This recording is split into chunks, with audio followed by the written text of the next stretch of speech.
when is the mitzvah of lighting a Chanukah menorah? And of course, if someone would ask you, tell me, a non-Jew asks you, hey, what is this thing you do with the Chanukah menorah? And you tell them about the history and the miracle and the war and all this the overall story. But in terms of the actual ceremony of lighting the lights, why at nighttime? Why do you do this when you do it? That's when you light the menorah. So Anissa. That's when they lit the menorah We're to left. either they lit the menorah in the Beis Hamikdash in the evening, or because you can see it. It's dark and it's signifying lightness. And when was the menorah lit in the evening? Shkia time, no? Right, Shkia before sunset. It was done while still young, but nonetheless the menorah itself is built, physically constructed to hold enough oil to burn all night. It's a nighttime thing. That's true, for sure. That's the as it were a Zechel Mikdash kind of thing, although not explicit in any of the Sfarim, as a Tam or in Tam Halacha. Certainly is part of it. And secondly, you want to be mefarsim, you want to be pirsum, advertise the miracle. And why at night? Just say what. You need darkness to see light. You need darkness to see light, right? Our first source, the Gemara in Chulin, the Shraga Hatihira my Mahani. If you would have, Rashi explains there, Ner Betzaharayim in the Meir. In other words, if you're like in the middle of a field, you're on a blacktop in July at noon, holding a candle, right? So the candle has light. It's light, no question, but it doesn't illuminate. It's no lumens. Competing with the sun. It's nothing. It doesn't help you at all. So therefore, in order for there to be light, you have to have the opposite of light. You have to have. So therefore, at nighttime, when it's dark outside, you can see the candle, and therefore the meaning of the candle, on whatever level, it operates as a Zechel Mikdash kind of thing, conceptually, at that time, which is related. Maybe it's different. Could be that Hakadosh Baruch Hu wants it like that for other reasons, but nonetheless, assuming Nisa, certainly it's visual. So if you're a non-Jew at night, you see lights. I see lights on my street. Right now, some of my neighbors have lights for other holidays, and so it's nikar at night, for better or for worse. So the question we're going to look at here is when the rabbis want us to light the Chanukah menorah at nighttime. When is it that this starts? And we all know Shabbos comes in. We light Chanukah menorah early. We have to. With no brera, you can't light on Shabbos. So therefore, we're forced to. But all things equal, when it's a regular night of Chanukah, when is it that we light the Chanukah menorah? And we'll learn here. My educational goal for this discussion is to be able to thread out from the Gemara things that are said, things that aren't said, and kind of see what the arguments are. Because the Gemara itself is very mysterious. It speaks not in riddles, but it's so terse that it requires a little bit of work, and that work is rewarding. I think, if only to understand the Gemara. But as background, I want to look first at the first source, the Gemara in Tainus, and some feedback from last week. We'll go together through it. We'll talk it out, and we can do it in English. I think that this Gemara lends itself to English. So we're in the middle of a discussion here. The Gemara picks up in the middle of the discussion, but what it means to fast, only a little bit. A person wants to, Erev Rosh Hashanah, there's a minhag to fast half a day. In the morning, get up, you're so busy with slichos and with preparations anyway, you can easily fast till midday, I think. I can. And the question is that really a fast? Not really fasting. And so Rav Chizda and Abai are discussing this. And so we'll read. English or the rest of the Gemara matters not. So Rabbi Eliezer, you want to read? Yeah, okay. All right, good. English, Hebrew, that doesn't matter. Okay, whatever. Rav Chisda said to Abai, that which you said, that one may fast for only some hours, provided that one took a fast of a few hours upon himself, and that he did so and did not taste anything until the evening. Abai said to Rav Chisda, this is a true fast. Rav Chisda answered him, no, this is necessary when he changed his mind.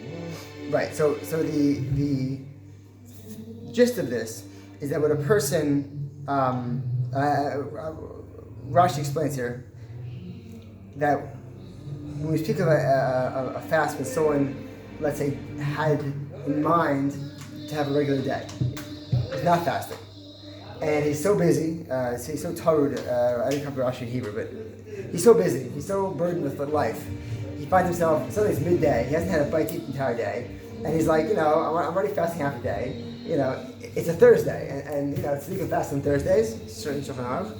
So you know what? I'll finish my fast and I'll fast on a Thursday. Why not? The Shovin, whatever the Hechatimsa is. It's usually not an issue when you don't think about it. It's true. Yeah. So then when I was thinking about it, I can fast. So he makes it to the evening, and this is called the fast, the shows.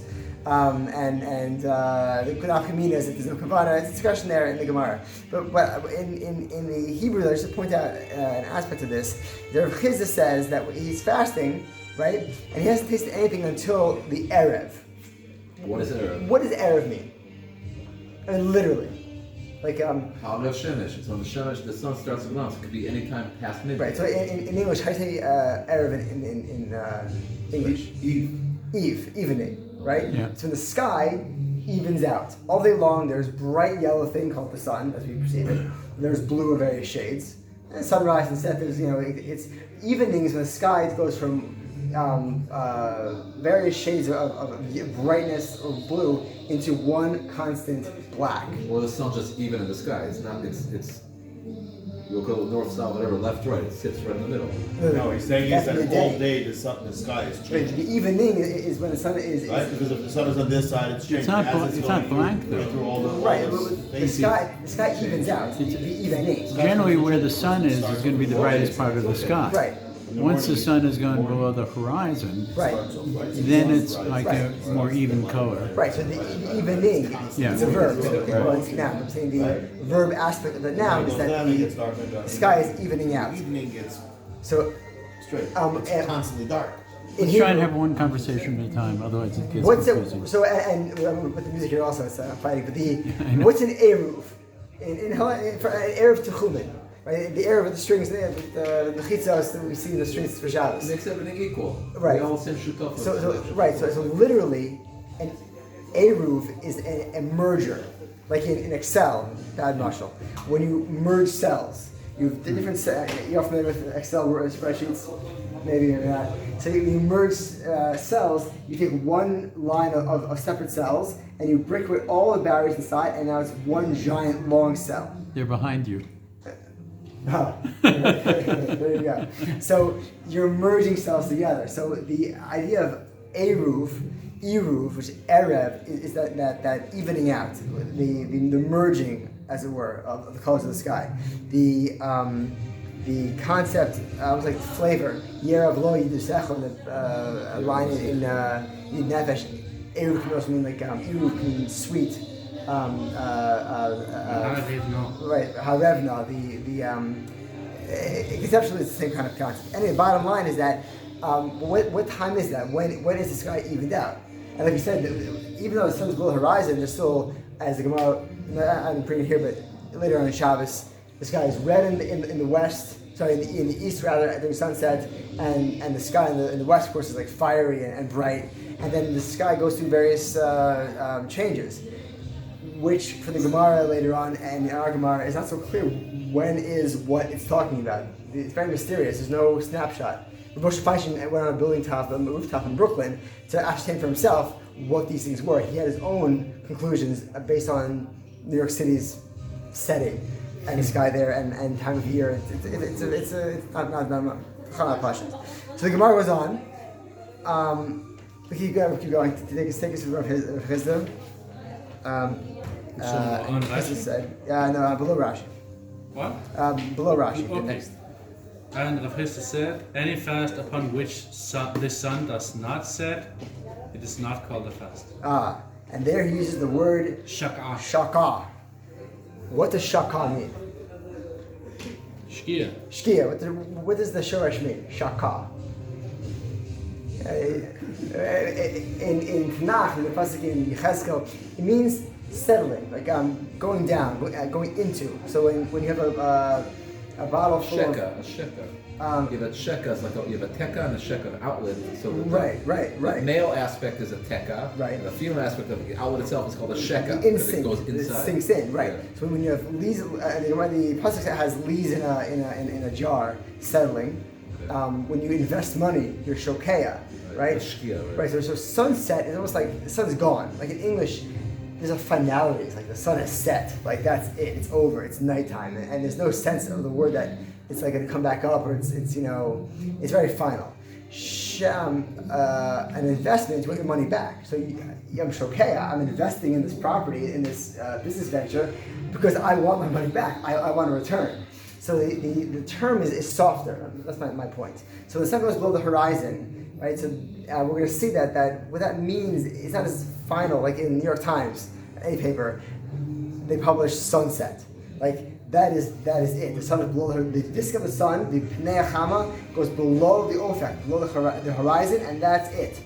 We'll see that it's a process, perhaps, because when we see that this Gemara has both erev and shkia as the same topic, the same idea, the same definition. It seems if Chizah, is using the term interchangeably, we'll see that maybe that indicates that it's a soft definition. This is all background for the main sugya. And as I point out, just quickly, without too much ado, shalom. The Torah regarding Erev Shabbos says we don't establish a meal on Erev Shabbos because of Kavod Shabbos. You should be hungry for Shabbos. Erev Shabbos, you should be hungry for a Shabbos meal. And you can eat until it gets dark outside. You know what I'm saying? So even though maybe Hilchos Shabbos, in an ideal world, you're on the highway, not traveling, nothing crazy, you should be ready for Shabbos and not do any malacha whatsoever until after Shkia. There's a notion of when it gets dark outside, actually tachshach. It's imprecise. What does dark mean? Dark means dark. Then Beis Yosef regarding the ability to make an eruv. If you forget to make an eruv, let's say an eruv tavshilin, right? And suddenly you're in shul, it's yontif, eruv yontif, I didn't make an eruv tavshilin, right? It's okay. It's fine so long as it's not dark outside, you can do it. So this notion that somehow the day is not over until it's dark outside. So darkness, erev, and shkia are used by Chazal and used by the poskim and Rishonim often interchangeably. You get a sense that it's not like we have these terms that are like hard and fast. Even though we, by Manazeh, use these terms in very, very firm ways, in the poskim it's not so simple. This is all background for the Iker Sugya. Right, who wants to? They don't use reference to 3 stars? 3 stars when it comes to the Isser Chamer Malacha, when there is an Isser of doing Malacha, where we insist upon a hard, fast definition of night. When there's a Chumrah, where there's a Chumrah Deraisa, there's a Yerchayv of Skila, then we demand a certain shear of darkness.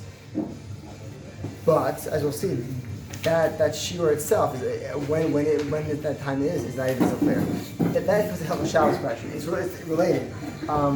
As we'll see, we're saying softer because the issue is not necessarily the end of the day. Even though I began the shear with that topic, the Erev Boker Yom Echad. Here, the Pesumah Nisa aspect needs darkness, and so there's a fine distinction there, perhaps. And so the Gemara in Shabbos, Aleph and Beis, wants to read English, Hebrew, it matters not. The Ruvain. You want to take us from and if the Chanukah light. With good volume. And if the Chanukah light is extinguished, one is not bound to take care of it. One is not bound to take care of it. Right, it's a question. There is a contradiction from a brisa. The mitzvah is from when the sun sets until traffic in the marketplace ceases. Doesn't that mean that if it were extinguished, you must rekindle it? No. We can re-understand the brisa that if one did not light in the evening, he yet lights until marketplace foot traffic ceases. Alternatively, pertains to its measure. Right, so let's pause there. So this piece of Gemara has a lot going on in only 2 lines of Hebrew. The question is, when I light my Hanukkah menorah and I let it go, and it blows out. Whatever happens to it, and it doesn't quite make it. So am I required to relight it? Like what's my connection to this light? In other words, I have an obligation to do something. And Is I it only did it. to light it or to see it burning? Right. Well, your mitzvah is we make a mitzvah like hadlik neil shulchan. Your mitzvah is on the lighting. Hadlik neir Hanukkah. And neir with Hanukkah the ability for it to last X amount of time. We don't like. Right. So, and that's sheer at the end. So there are a few aspects here. There's the lighting itself, and what you do when you light. Like let's say you light Erev Shabbos. You light before Shkia, before the Pnei Chama, strict Shkia, near time Shkia. Pnei Chama, face the sun, below the horizon, sunset. And then a wind blows out the candle, scuffed it. So then it's now Shabbos. You can't touch those. You're done, right? So you get the mitzvah. You lit Chanukah menorah at an appropriate time after plug for sunset, and what happens. Now that's how it came down Rosh Hashanah. It's not in your hands. You get the mitzvah though. You get a mitzvah. The second question is, if you can relight, should you relight? What parameters? Is there a time frame? And when you light, is there a modicum of oil needed? What's your responsibility for the light itself when you light? And these things are all distinct aspects of this sugya. So slowly, kavsa ein zokuk law. If it goes out, are you zokuk? Are you connected to it? Are you still once you walk away? Once your shamash leaves that candle, Chanukah, beautiful, you're lit. You put your shamash aside, you sing Ma'asor, whatever your Hagamar, or let's say whatever your tekes is, your ceremony is. And then it blows out. Right? So now that you've let go and it's done its thing and it's gone out, Nebuch, are you still required to go back and keep it going? Right? And it could be maybe not, since Shabbos proves not, but the Gemara challenges this. Or mean there's a challenge, and the challenge is the fact that we have a time frame. The time frame is we have the beginning Shkia, Tishka Hachama, when the sun sets, until there is no more foot traffic in the marketplace. And so the question is, why is that important? Back to our question before, why do we care about marketplace traffic? Right, because someone has to. I mean, it's push, but just tease it out. Someone has to see your lights lit, and at first the makor from the Gemara Chulin, if it's midday, they can't see it. There has to be a dark, a reka, a background of darkness for your light to be nikah, and therefore there's a need for darkness, but then there's too much darkness, as it were. There's too much nighttime because someone has to be around to see your candle, and therefore there's a cutoff time conceptually. And therefore, it could be that if a candle blows out, you should relight it, so long as you can get some kind of time when it's lit inside that window before the marketplace is deserted. And in this part of the world, if you're up in Akko at night or in Yerushalayim in the Arab Shuk, everyone closes up shop and the Shuk is empty. You get a sense that the finality, that's it, there's no one else. The mitzvah is over in terms of this far end of the mitzvah. And therefore, the Gemara understands, therefore, right, that as regards this question, we can re-understand the brisa, that it could be that if you light and it blows out, you're off the hook. You're not zakuk, you have no connection to the light. But would you not have lit yet? You were caught up, you were stuck, whatever it was, you didn't light yet. You have until the end of that period of foot traffic in the shuk to begin lighting. And that entire period is your period of time. Indicating that the Gemara understands that nighttime is not simply at Shkia right now, but there's a period of time which is called nighttime where even beginning lighting is permitted. And the insistence on beginning in a very rigid, earliest sunset possible scenario is not required. It's not the Iker mitzvah. And the end of the Gemara, at the very end there, Binami, the Shiurah. It could be that when you understand this entire concept of when the foot traffic ceases in the marketplace, it means that that's the shiur. You have to have a candle which is going to burn enough time that people in the marketplace will see it. It's to burn through that period of time. And so everyone knows, I mean, we'll get there eventually, but the half an hour, there's some modicum of time that it kind of has to burn. And so somewhere in this period of time, somewhere in this window is a half an hour of time. And so we'll get there eventually. Question. Yeah. People go to work before the sun comes up. Right. In principle, could you light your candles at 5:30 in the morning? Oh, no, other than the things. So the Gemara here would say no. The Gemara here would say that this window is an evening, early night window. In other words, when it comes to Kriya Shema, let's say, and when you can daven Mariv. So Rabbi Shimon Bar Yochai might say you can probably should say Kriya Shema before Chatzos or when it's dark outside, but you can daven Mariv after dawn, before Mishiakir. Like you can daven, for instance, Mariv after Plag, Rabbi Yehuda, etc. On the early end of Mariv, you could daven on the late end of Mariv. So there's a sense for some dinim that there's a nighttime which is very expansive. However, for this, it's very clear from the Gemara that this requirement, even if there will be more foot traffic in the shuk in the morning before dawn, let's say, it wouldn't work. That it has to be, it's tied to the sunset, as it were, as a window. On one of the nights. It's a really interesting question. I see no Chabura on it. And more or less went where I said. Can someone light in a place, let's say in a store, but there's probably is not going to be 10 people over there, but saying it's going to be half hour before they close. It's going to be like, let's say 4:30, so they're not going to have 10 people that come in and buy. Right. It's probably, so you could light over there, or it's... That's another question. The whole sugya of Nerish Beso, that the requirement to light is tied to a Jewish family, or to a shul. There's a different discussion that there's a Pesuma Nisa in public, which it seems the way the Tikkun was made is for a basic Knesset, that there's a place where Jews pray regularly, kind of thing called shul, we'll say, and there's a separate mitzvah with a bracha. It's a minhag with a bracha. It's a controversial discussion in Rishonim. I'm saying we do it as Manazeh. Even the Sephardim do it in most places. Here they make a bracha in public as well for the Pesumanis. So usually they give kids to do it. I think. Maybe like a Chabad kind of thing where it's not really that at all, but in a shul, adults. Usually Right, it's a bracha too. Right, it's a full bracha. Does he make a bracha again at home? Yes, it's separate. It's a separate din altogether. It's a separate din altogether.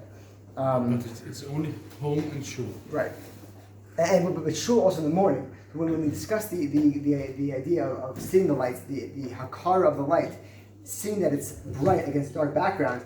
In shul in the morning, there's a mitzvah no bracha there's an inyan to have the Chanukah of it as well. Pesuma Nisa to remind you it's Chanukah. It's brought in posting. But also that's because of the base of English, it would burn throughout the night all the way to the morning. So right. That's tied together with that. To feel that these are notions, but the mitzvah itself, the way it was set up by Chazal. And one candle didn't go out. Right. Well, we're not talking about in that menorah. Yeah. We're not talking about the names, but it's brought at Vikar Rabbah.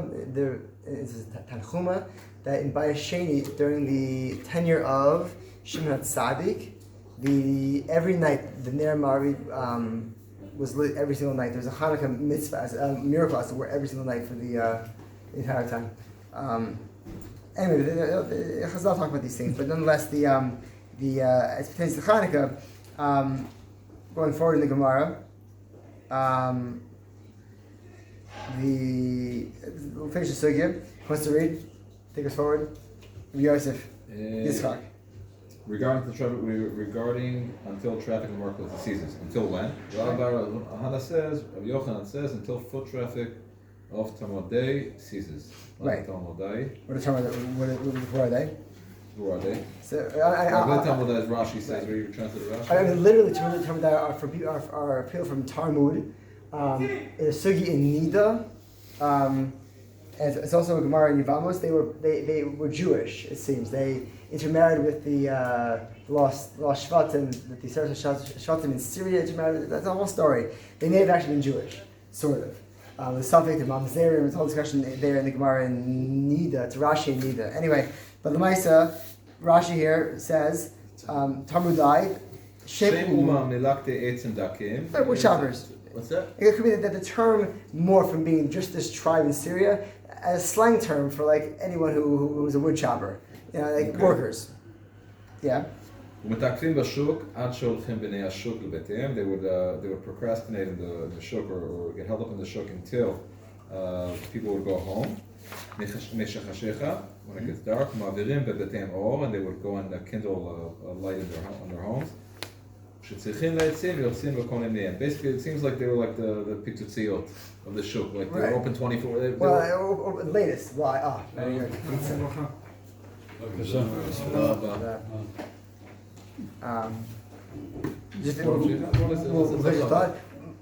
Just finish thought here. Bottom line is that the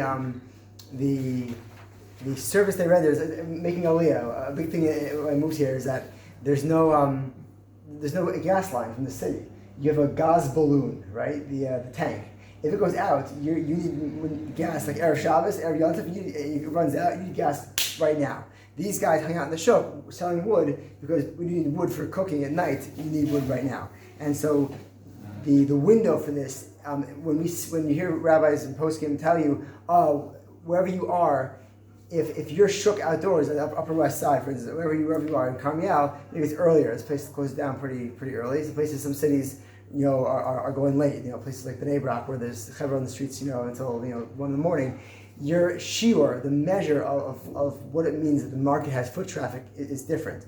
So here's a hechatimsa, that you have people in the shuk at certain times. So when people tell you that you can measure your town, every place has its own shiur, it's based on the notion that Rashi brings us here, that it has to do with who's around physically.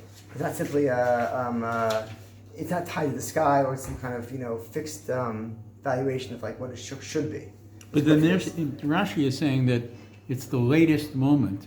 That it's not the shoppers we're talking about. Right. It's not even the people that are employed in the shuk. Actually, tichlet, when it's over. Right. It's the people who are still working after everything is closed right. before they go home. Right. Which when there's a possibility people are going to see. Which could be close to Hatzos. Right. So it's a very, very important point. It's a din impossibility. Someone will see your light. If we're early, if we're about people seeing your light vaday and having it out in front of everyone like a Chabad, public lighting where you have a crowd and politicians at the whole big ceremony, that's one thing. But here, the mitzvah is structured to be a possibility. It's out there in public in a time when the public is around, even though it's not shopping time. So the question happens: what happens if you find yourself in a situation where you didn't like, and then right? So in the Gemara, you're in trouble. Well, next page is It makes a huge difference from big cities to provincial cities. Right. I mean, even in Israel, like Carmiel. By the way, it discusses foot traffic. Right. As opposed to people on horseback, for instance. Right. There's a Gemara like this where you knock it over. That's a different one. Right. Foot traffic implies like a shuk. Like if you go to Akko or to Yerushalayim, an old-fashioned shuk is a narrow. I mean, people aren't taking. In Yerushalayim, there's a khan, there's a caravanserai. Right. Also in Akko, there are these caravanserais near the shuk. So when a caravan arrives, there's a fortified, encampment for it in the city to kind of, decamp within near the shuk. You can't bring animals in the shuk. No, but what I'm saying is that, for instance, if you go to the shuk in Yerushalayim, you may take a taxi to the shuk. Right. You're going to walk around in the shuk, and then you're going to take a taxi back home. When you see menorahs in people's windows from the taxi, right, that's not foot traffic. Oh, I see. Right. Does that count on your behalf at that point? Right, that would count. And in fact, there's a... So it's not limited to foot traffic, to any kind of traffic where they can view it. Right, posting when we discuss the question of what to do when you have no menorah. Let's say someone, Barminan, has no Chanukah. Let's say the person is never in a situation, whether it's in an ambulance, they're in jail, whatever it is. The chance of lighting a Chanukah is nil. But through the window of whatever situation they're in, the paddy wagon, they see a Chanukah lit in the window of someone's house. They can make a bracha, Mishas and Nisan was saying it. They can make a bracha on seeing a lit Chanukah. Right. And then the brisker Rav walk up from shul, with the eyes on the ground to avoid the shaila. So his bracha will be on his own Chanukah. There's a whole different story about this in the brisker Masoros. But it's a very serious thing for him. But because once you see that someone's lights are lit, then you're required to jump in and light. We got pizza, the wash. And there's beer in the fridge. Yeah, we'll pull it out. And there's an iced tea as well. Sure.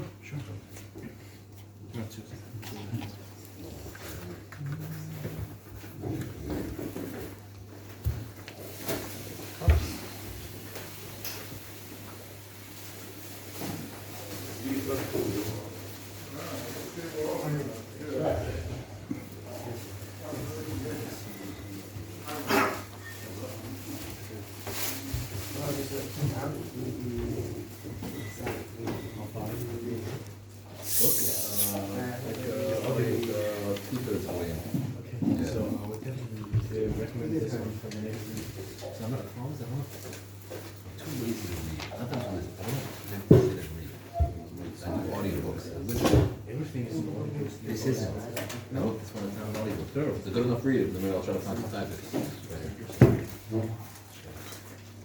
That's okay. Unless you want it. You want this one? You? Sure. Choose.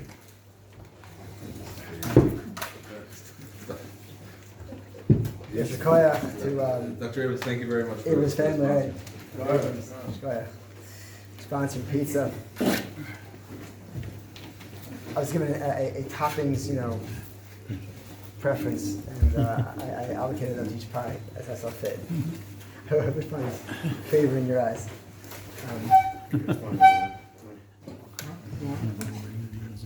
No? I'm just looking at what was on the other side. Currently next is going to be side two of this sheet is going to be, practically speaking, what do we do and why do we do it? Because so far we've said that there's a window, it gets dark outside, you can see the light of a Chanukah. No, it's a Chanukah. You don't have to, I'm just being nice. Oh, man.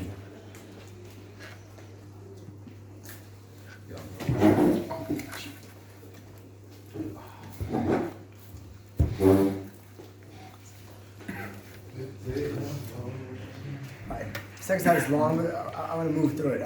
We're not going to get stuck too much, although there are some subtle points here. And this question relates to an observation that I've made here in some time tour guiding friends here, New Yorkers, from communities where the sunset is a sugya we're going to get into when it's sunset. And they'll tell me, mincha, we'll have mincha, it's okay, we'll have mincha, half an hour to shkia, find a meaning, Chassidish meaning somewhere. In Eretz Yisrael, you're going to find that meaning doesn't exist in Eretz Yisrael. In Borough Park and Williamsburg, It's Sfas. Sfas. Right, it sounds Sfas. But if you can't count that meaning necessarily, even in Meron, it's not something, you can't get that kind of meaning necessarily. Once in a while, a late mincha, it's not, you're pushing it. Why is that? They davened so late in Sanz. True story. It was on Shabbos. They davened so late. I one time brought him off to Mincha on Shabbos in Sanz. We walked in there. It was already like Pashkia, whatever Pashkia actually means. It was the minion starting over there. And we went to another Chassidish Shtibel, and they were Bidol Shal Shabbos. These are for din, these are for tefillah, for those niyanim, even for Isser Chama Melacha. I've seen in my own eyes people, for instance, fussing with Hanukkah lights after sunset on Friday night. In Borough Park, Williamsburg. After skiing? After the sun's below the horizon, a few minutes. There was no, but why is that? It's not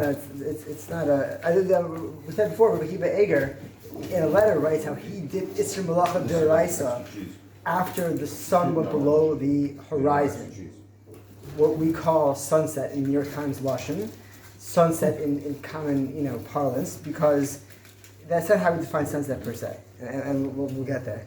It's quoted in Lavdas where Rabbi brings it in the back. It's Yidua.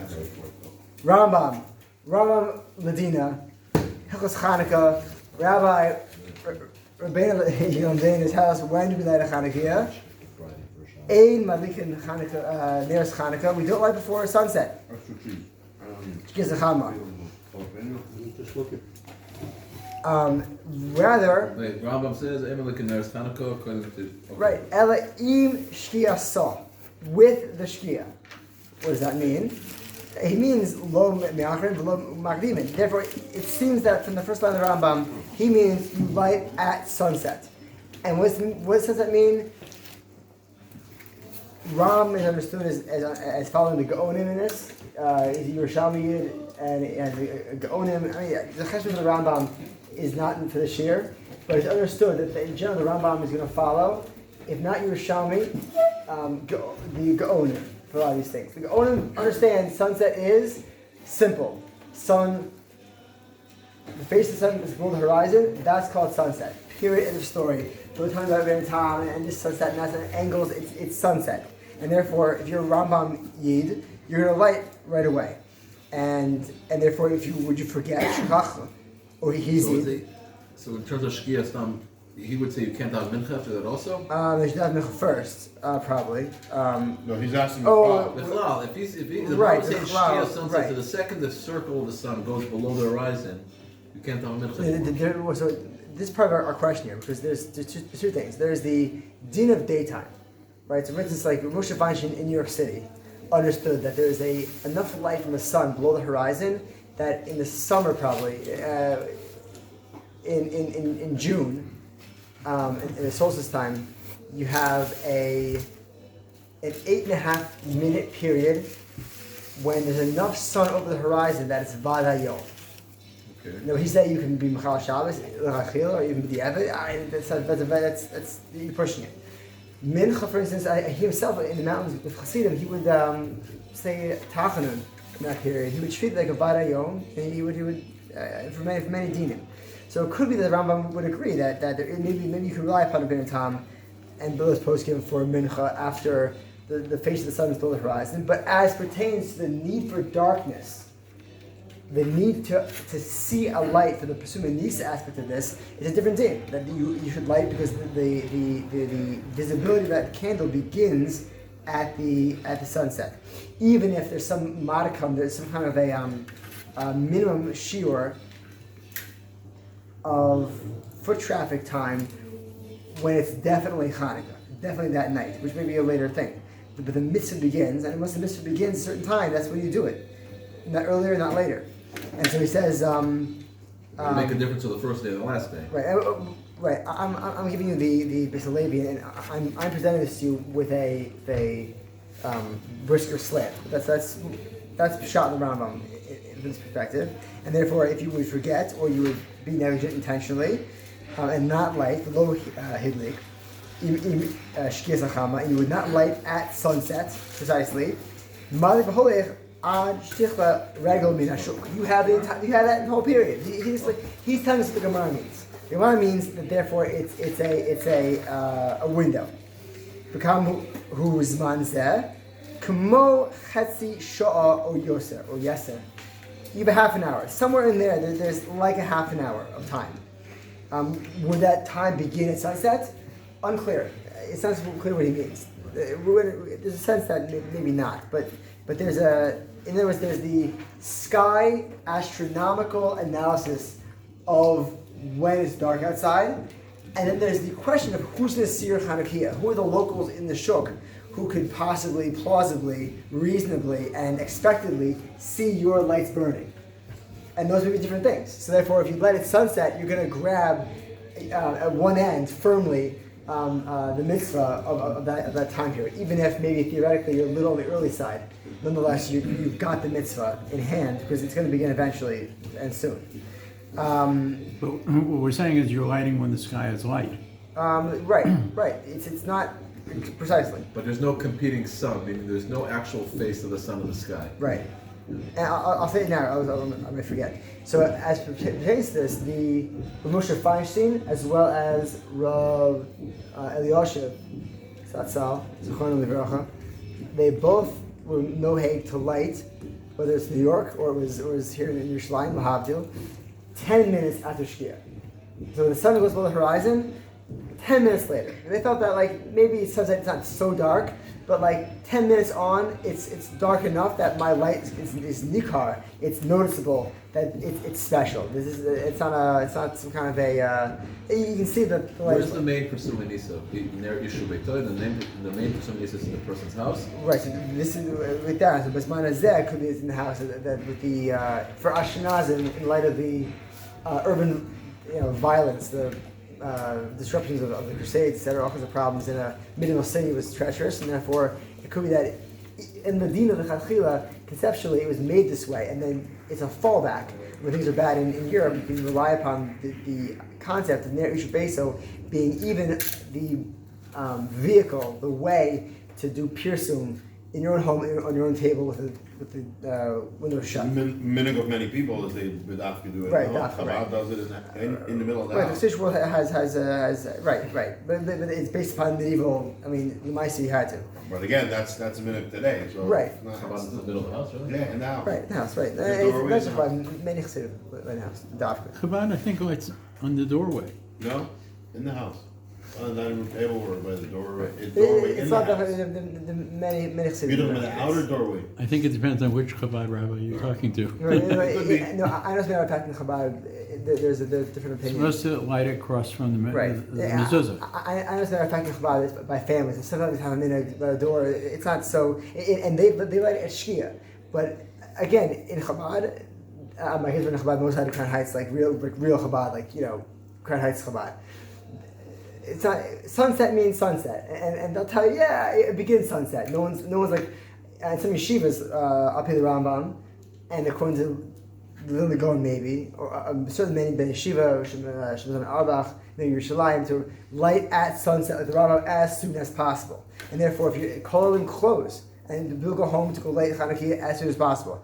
The Babish holds Shkia, but they're not so intense about making it at that minute. And so, fine. So the Avar Zman Zeh, going forward Rambam in the middle of Rambam here, where you miss the marketplace foot traffic window altogether, then you have to add oil and Would you miss the beginning part? You can make sure that your Hanukkah light burns. You can even add oil to make sure that and this is controversial. It's not from this discussion at all. It's a different shear altogether. Not shear of oil. I mean shear of Torah teaching. I can't do it all, but nonetheless. It sounds like the same idea of the fast, where he retroactively realized he had a fast, where he started off not having enough, and then he added But on. here you're making a bracha on a mitzvah which has its own. Which doesn't have potential to be. Right, and there's a din of nair, and nair is a certain thing. If you would light, let's say, with only enough oil for the problem with the wax candles, if they don't light for half an hour, so if you light with a wax candle, you can't add to it, and it's going to burn out. You should light with a better candle. But the old fashioned like American wax. Right, so you put them in the freezer, they burn more slowly. There are ways to game it. If you have to, but if it's just one candle itself, most likely it can burn. It's one, but the problems are next to each other. Right, And they high, give right. off, ends up melting. Right. The The freezer.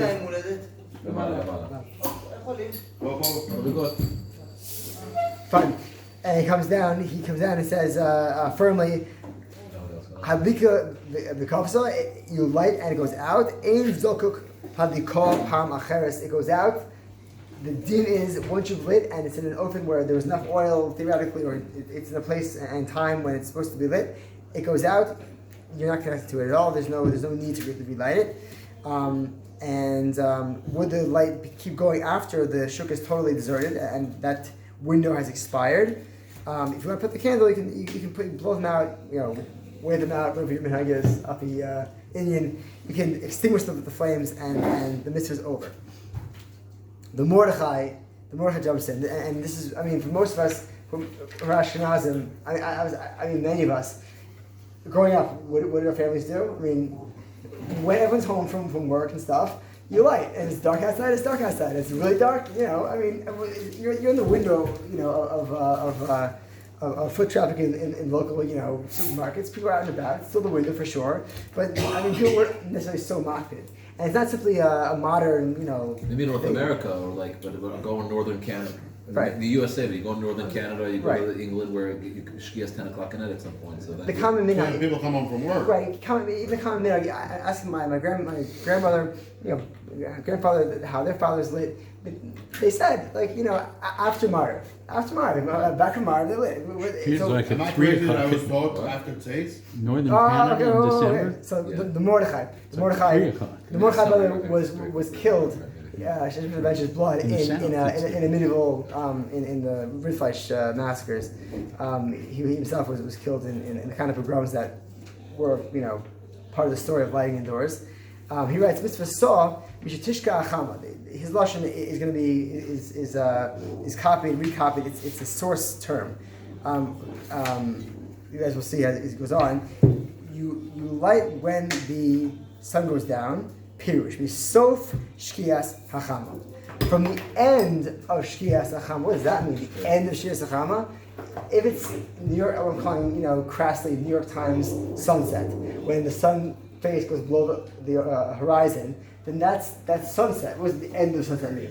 Right. I mean, maybe 2 minutes when the sun is in the process of going below the horizon, the 2 minute or so period. But that's not what he means. He means there's a process of sun setting. The Hainu, right, after from the end of the setting of the sun, and he's explicit. The Hainu, what I mean by this is Seis HaKochavim. When it's dark outside, the stars come out. The Shraga B'Tehira Lo Mahani. He's paraphrasing the Gemara in Chulin. We saw in the first source that you have to have darkness, right? And the semi-darkness of Bein HaShemashos, twilight, isn't good enough.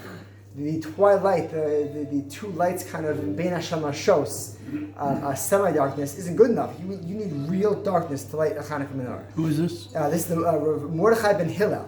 Okay. He was killed in a pogrom in 1270-ish. So he's saying that there's the beginning of sunset, which is when it goes below the horizon, right. And the end of sunset is by Ben Hashmash is by when? Right. And if this is not clear, it's because his work was never edited. He was literally butchered, and his work was never fully edited. And so Mordechai has this intimidating corpus of this incredible ocean of text in the back of every Gemara, and so it's so hard to get through because it's unedited, because he was killed before he had a chance to finish it, to edit it for us and give it more structure. But so from his words here, that you need darkness, and it's the end of Shkia.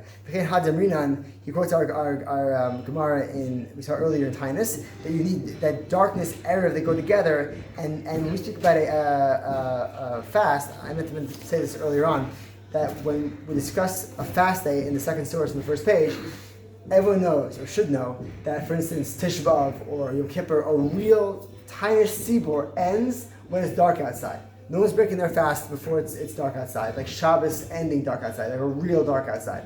And therefore the mitzvah of Chanukah menorah is no different. It begins when it's dark outside. That's the time for lighting a Chanukiah. Sure, Erev Shabbos after Plag, you have no choice. And the mitzvah goes with Shkias HaChamah conceptually, you can do it then. But L'chachila, on any given night of Hanukkah, which is not Shabbos, you're lighting when it's dark outside. And therefore, Motzei Shabbos, there's no avla. You're lighting when it's supposed to light. Why should it make a difference when you light, as long as it's lit when there is when it is dark? So that's what he's saying, perhaps. That's a question mark. Is that what he's saying? And very possibly is. Shkiasa atis chachavim having mahalach. If you follow along here, it's the second to last full line. Mahalach arba. Or hey, so what does that mean? So you see, a meal takes what 17 minutes to walk in. A meal, it's machlokas. Assuming without getting into brisk shitos, the meal we assume is an 18-minute walk. So between the initial New York Times sunset, after 72, right, until the stars come out, is like walking these 18 minutes of a mill 4 times or 5 times. There's no time for it That's now. your 72 and your 90. Right, Mordechai Willig has a lot of Torah in this. It's because I look at he has chibur on this. Bottom line is that it's either 72 minutes, which is 4 times 18. That's why calendars say 72 minutes for Ben Tam, for instance. It's not him. I mean, Mordechai brings it, but it's out there. Or 90 minutes, which is 5 meal. V'hadam rinan b'zvachim. You're saying that's the length of time of Ben Shemoshes? Yes. So no. Of Shkia. Shkia. So. It sounds pretty geographically dependent, obviously, because as you're out closer to the to be perfectly very, very clear. This is in Eretz Yisrael, in Yerushalayim, in Eretz Yisrael in general, at the equinox. So this is September 20th, March 20th, equinox in Israel. Days are even. Good, right. Sure. And this is the period of time from when Shkia begins until it's dark outside, until it's nighttime. So the 72 minutes or 90 minutes, however you want to understand, 4 or 5 times 18 minutes, the time it takes an average person to walk a Roman mile. A mile is a Roman mile, which is shorter than an English mile, we'll call it. About a kilometer, I think. Yeah, Bill is close to a kilometer. Right. Well, the lawless miles, it's 0.6 miles. Right, Whatever, yeah. much less. Which is why it's 18 minutes. I mean, whatever it's 18 Pretty minutes. slow. Okay. It's an average person walking and with ambling at a reasonable pace. Fine.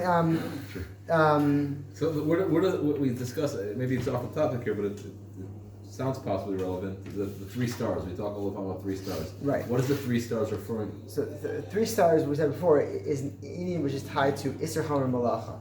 That when it comes to Shabbos Kodesh, we want to benchmark what it means that it's now dark outside. But we know nowadays that 3 stars will come out way before 72.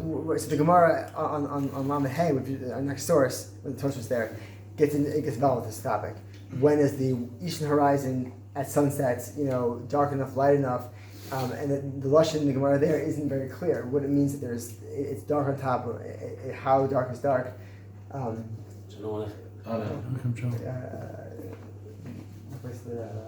מחפש למסיבה? כן. זה למעלה שם. לא, לא סיבה. מה זה? זה לא סיבה. יום הולדת. תהיו בריאים. As right, so move on. לא סיבה. Good. We'll wrap up quickly. The Rabbi Pollack's on his way. Tosfos takes this is it. This is the very time. This is the Tosfos, right? Omer Ben Tam. This is the 3rd source, 2nd page. Omer Ben Tam, the Hasamayri, the Chias Shkia. So we're discussing what it means when is nighttime. This sugya here is a different sugya in Shabbos. This pertains to Shabbos Zmanim. Hacha Mishtishka Misof Shkias. Mishtishka Misof Shkia Achar Shnichsa Chama Be'omi Rakia. So he understands that the Shkia is a process, and I didn't get into it too much in my Makomos, but we'll say it outside. The period of time from the beginning of Shkia to the end of Shkia is this 72-minute, we'll say, period of 4 meal, walking 4 meal. 3 1/4 meal walking, which is 58.5 minutes, is Bein Hashemashos, according to Ben Tam. The sun is sinking, and what he says here is basically it's Shokeah in the Ovi Harakia. It's going down. It's Nichnas Chama Be'ovi Rakia for a period of time, which is he defines. It's the same time later on. We'll say it now. 3 1/4 meal. So 3.25 times 18 minutes to walk that meal means that it's 58.5 minutes of what he calls Bein Hashemashos. And so the twilight period of Ben Tam, during which it's Shkia, is 58.5 minutes. So for the second the sun drops below the horizon for 15.5. Right. You're in this zone where it's a Shkia process. It's not, and there are 2 shkias. There's the initial part, there's the end part. The end part is like the shkia. And then once that happens, then everything falls into place. But we see the sugi there. You then have 13.5 minutes of Bein HaShemashos for real Bein HaShemashos.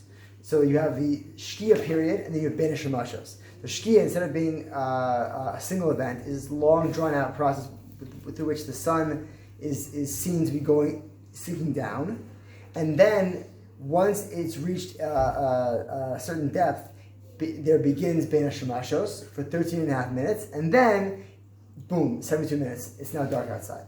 So And that's when there's 3 stars? according to Bein Tom, that's your 72 measure minutes. for 3 stars, right? You wouldn't measure at 58 and a half. That's 58 and a half minutes is his sunset. His sunset period begins and ends in this 58 and a half minute window. And so when the Mordechai has this terminology of the end of Shkia, misof Shkia Sachama, from the end. If you look at you go to the horizon at sunset, our sunset, you look at sunset, but the end, what does it mean the end of sunset? Because he's holding light of Ben Tom in this scheme where you have this long, drawn out 58 and a half minute sunset, followed by a 13 and a half minute twilight period, after which is nighttime. What is the difference in his mind between, in the sky itself, between 58 and a half minutes and 58 and 31 seconds? The sun has reached a place. Is it the sky black at that point? Maybe. Depends on where you are. What part of the sky? This question. The western part of the sky will be less black than the eastern part Right. of the sky. The Makom was the sources of this from European rabbis, etc. It's a very fascinating piece in the Sefer from Mordechai Willig, YU. Fantastic discussion. It's not at all clear. What the Vilna Gaon says about Eretz Yisrael isn't factually true. You look at the sky, it's not what he says. There are all kinds of. It's a very mysterious topic. I guess what I'm asking is, if you walked out of shul, let's say at 57 minutes, you look up at the sky and you see three medium-sized stars. Right. We don't say that's 3 stars, according to this. In this scheme, no. Right. So the observation of 3 stars right. is not an issue. Right. Moshe Feinstein says it should be, and he did, and he says that in New York City, 50 minutes is the dark, is Seit Chachamim, the end point, that final, the 72 minutes that we see theoretically in Israel at the equinox. In New York City, it's 50 minutes, which is way 50? Yeah, which is much earlier. Right.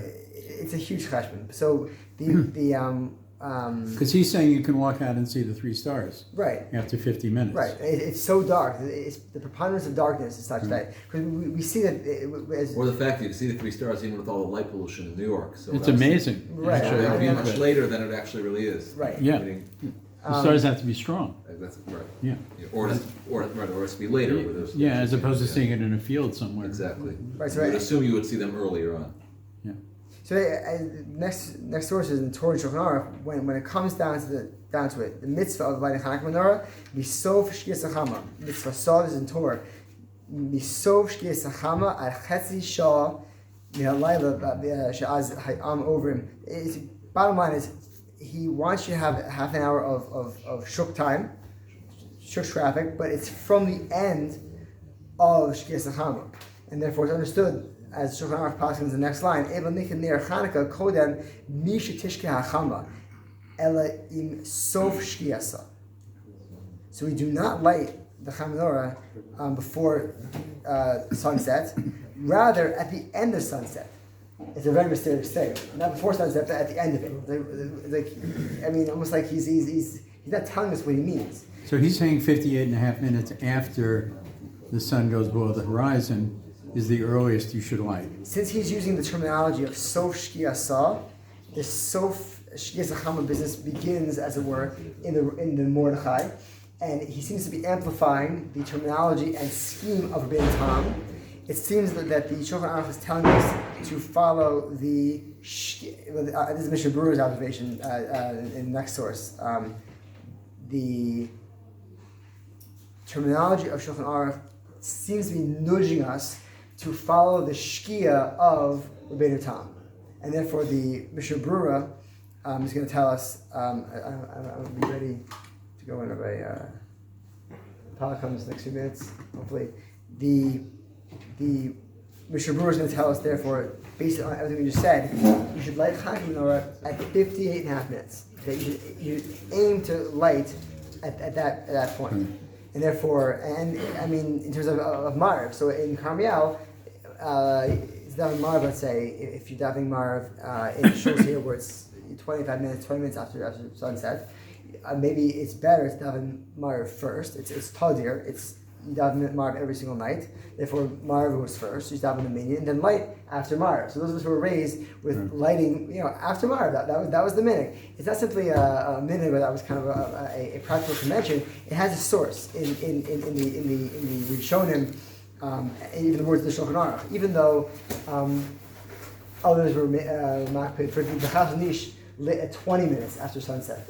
He felt like it was dark enough before Marv. 20 minutes. In Ger, they light 35 minutes. They daven Marv afterwards, if I'm not mistaken. When did they light? 35 minutes after sunset. It's a different, everyone has their. So if you're lighting if your minimum time is 30 minutes, then if you want to make sure that it's still burning after the sky is dark, then in principle, 35 minutes is almost the minimum. Well, you have to have enough, right? Actually, enough oil. You gotta have that thing. You gotta have the light. The ner, hadik ner Chanukah. The bracha is geared towards the light itself. The mitzvah is to have a ner Chanukah lit. And if ner Chanukah means someone has to see it in a setting where it's noticeably dark, and your light appears as a Chanukah light, then there has to be enough oil, power in that light when you light it to last, a certain modicum. To 3 stars? Right. Well, foot traffic when it's dark. Foot traffic when it's dark outside. This is the sheer. This is what I'm getting at. This I'm coming to the snappy conclusion, but to understand these sources, the tension of this entire discussion is right here. Yeah. What brings us to a Hanukkah menorah mitzvah? Is it that people will see your light because it's dark outside and it's dark enough to notice there's a light burning from this Jew who wants to tell me something with these lights? Or is it a din in it being, is the darkness itself its own discussion? In other words, like the darkness is like preeminent. And the darkness is like the darkness pulls along with it, as it were, the whole discussion of who sees it. And another question is the date itself. If you're lighting the first night of Hanukkah, you're lighting on Chav Daled, you're not lighting on Chav Hey. Right. You have Marv early, you say Still Chav Daled. Clearly, the answer to the question seems to me has to be the fact that you're supposed to light outside. Right. That's telling you that Pesumim Nisim. Right. The last sources here, as Mr. Brewer, is what's critical. Right. We also. Thank you. And at the end here, Tosfos understands that Basman is that we are lighting indoors because the anon inlanu hekera el levnei bias shahare malikin b'mifnim. Tosfos sorry, this Tosfos is on Kaf Alf on the base. The first Gemara and Shabbos we saw on the first page. In the middle of the city, like we know from the Mordechai Alav Shalom, Hashem should avenge his blood. There are problems in medieval cities. Lighting outside was not so feasible, and therefore, there's stories. I'm a dray with my academic background in like medieval history, but during Advent, during the Christian observations, celebrations of December, being a Jew on the street was dangerous. In the spring, also in the Holy Week time, it was dangerous, and so therefore, lighting candles at your door, being outside, it was partially dangerous. December and Easter were difficult times. Right, very difficult times. I mean, even though lockdowns, Sega. There was Sega. There was no shul, but people can go outside. It was dangerous to go outside for a week in the spring. Anyway, so the same in December, and living in the shtetl was a good idea. But the tradition in Eretz Yisrael was always to light outside. Was it not? Except for the medieval Ashkenaz. Northern France and Germany was where this got started, unfortunately, and therefore Ashkenazim, as they went eastward in the 1300s into Poland and Poland-Lita, brought with them this minhag to light indoors. But if you were a Yid living anywhere else in the world, North Africa, Iraq, Israel. Anywhere else, the minhag never changed to light it at the door, and therefore when like so many things in Eretz Yisrael, when Ashkenazim got to Eretz Yisrael, they felt unfettered. They could be Jews again. You know what I'm saying? Many minhagim, opened up. Therefore, but nonetheless, his point here is that when you light indoors, your audience are b'nei bias, right? People who are traveling for business come late at night. So post at home, you can light for your family, and that is your audience. Shalom, shalom, shalom, shalom. Very good.